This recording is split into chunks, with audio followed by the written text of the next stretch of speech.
Today we're headed to the Sahara Desert. We started our trip by only planning out Fez, having an Airbnb in Fez, and that's what we did. We partnered with our Airbnb host, and he was like, do you guys have plans to go to the desert? And we were like, well, not yet, but we plan to go. And he said, well, then how about you guys go with us? Our Airbnb host is the same person that you would get a hold of to do the adventure that we are about to go on. So we had breakfast at our Airbnb in Fez, and we soon were headed out of the Medina to the parking lot to get into some cars and drive out to the Sahara Desert. One thing you may not know is that the old Medina of Fez is actually just the old town of Fez. Fez itself is massive. It probably took us about an hour to get out of the city of Fez, but only 15 minutes to get out of the Medina. So while we headed south, we drove through Fez, made several stops, and we asked, how long to the Sahara Desert? And they said, oh, about 6 hours. I wasn't expecting that long of a drive. 6 hours.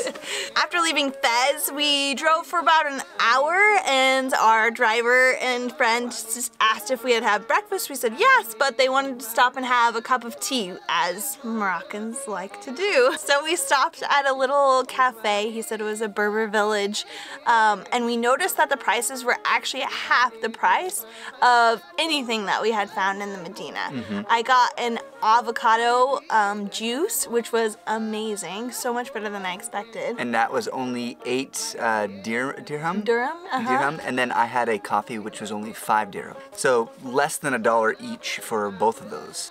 And then we just hopped back into the car and headed even farther south on our way. On our way, we went through this village, and Josh was like, look out the window, look out the window. Yeah. Because one of the houses was built kind of like a triangle. The roof was like an alpine house that sloped. you might see in the Alps. Yeah. And so he was like really curious about it, and then our driver was like, well, this is the Switzerland of Morocco. And I was like, and immediately I was like, what? The Switzerland of Morocco? Yeah. Like, I was just so confused because the only thing I know about Morocco is that it's dry and hot and there's a desert. I had no idea that there was a mountain, ski resorts. The king has a chateau in this little village. A ton of trees everywhere. It was beautiful and green. Yeah. The mountains just kind of go up, and then it just gets green as you go up. And so it was really impressive, this town, and really cute. We drove through this mountain range for about an hour, hour and a half, in and out, back and forth, and the whole way was different ski resorts, and there was even permanent snow drifts or permanent snow drift barriers set up along the way, because apparently the snow actually gets to be high enough of a problem that they need snow drift barriers. There was no snow when we were up there, just to be clear. Yeah. But in the winter time, I think like January, February, supposedly there is a lot of snow up there. It's so hard to believe. I never would have expected that in Morocco. When I was looking out the window, I was like, what the heck are those? They're like these little things running around, and right next to the street.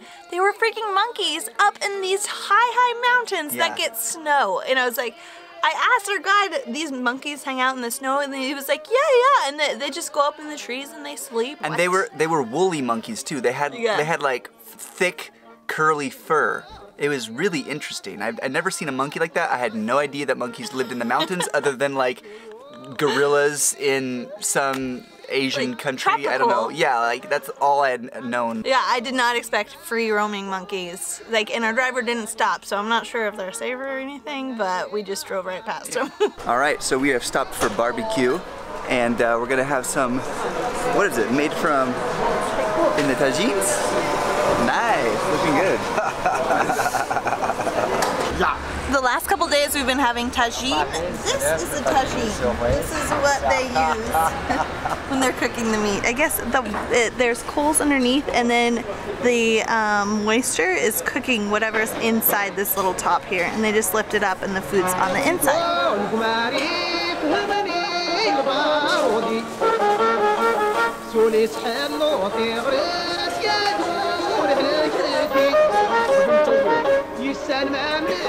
That lunch was delicious. We got ribs literally right off the rack. They had the pig just right over here, and he cut the ribs right off and then put it on the barbecue, and we ate. There's a few left right there, but we are stuffed. We can't eat anymore, We're gonna head to the desert now, a few more hours of driving and seeing the beautiful terrain of Morocco. We continued south out of the mountain range and we started seeing drier and drier land. We saw formations that were looking like the Grand Canyon even, huge mesas and just large swaths of land that had been washed out over time. And it was incredible to see the different terrain there was, from the mountains to essentially valleys, and there were flowing rivers, and you could see a snake of green along the river's edge in the desert from a high vantage point. It was incredible to see. Just in a 6-hour drive, the changes that had happened in the land that we had saw was crazy. Like, Morocco's landscape is beautiful. And I had no idea. No, me neither. I had no idea. But like literally Josh and I the whole time were just staring at the window. It's hard to film all of it for you from a car window. But we got as many shots as we could. Finally, we arrived in a little teeny town called Merzouga, just on the edge of the Sahara Desert and really close to the border of Algeria. And from there, we hopped in a off-road 4x4 Jeep type thing and we went sand duning for a little bit. Again, very hard to film. It's just bumping up and down the whole time and like you're sliding around. And then we arrived at the camp and both Ashley and I were just like, what? This is so cool.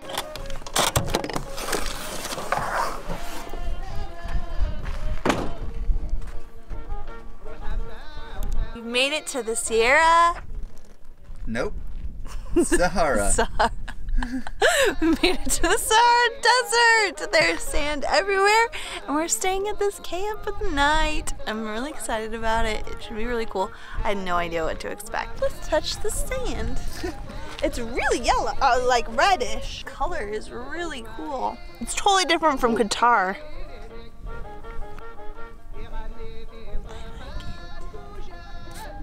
Super red.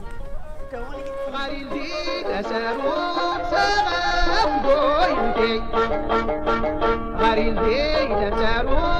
First things first, while in Morocco, when you arrive to a new place, they offer you tea. So that's what we're gonna do. We're gonna have a drink with our new friends in our new desert camp.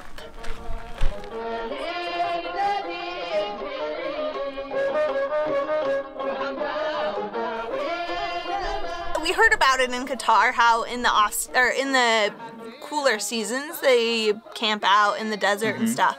But I have never seen something as luxurious as this. Like, yeah, there was a solar panel set up. When we came into the tent, there was a couch, a bed, a toilet, a shower, a sink, like running water and electricity in a camp in the desert. Like, you're in the desert. I didn't expect electricity whatsoever. I thought we were gonna be sleeping when it's dark and waking when it's bright out. Yeah, we had no expectations and we were totally blown away.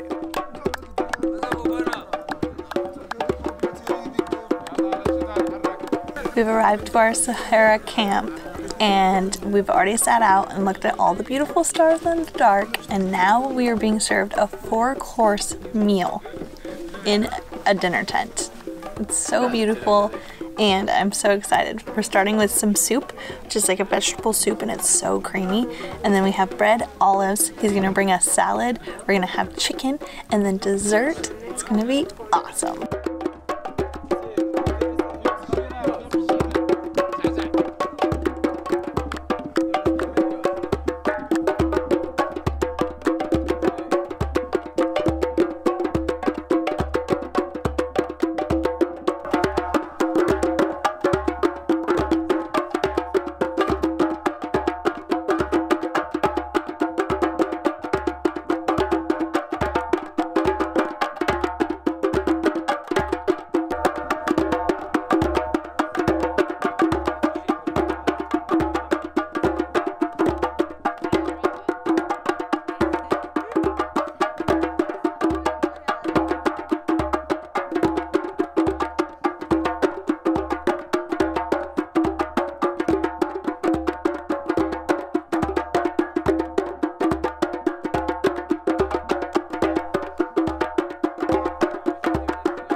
interested in the Airbnb that we stayed at in the beginning, Yeah. or if you're thinking about coming to Morocco, you can message the Airbnb and just say, hey, I heard about the trip in the desert, and that's probably the best way to do it, because as of now, they don't have a website set up for it. It's brand new. So Way fam, I hope we encouraged you to get out there and travel today, and we will see you in the next video.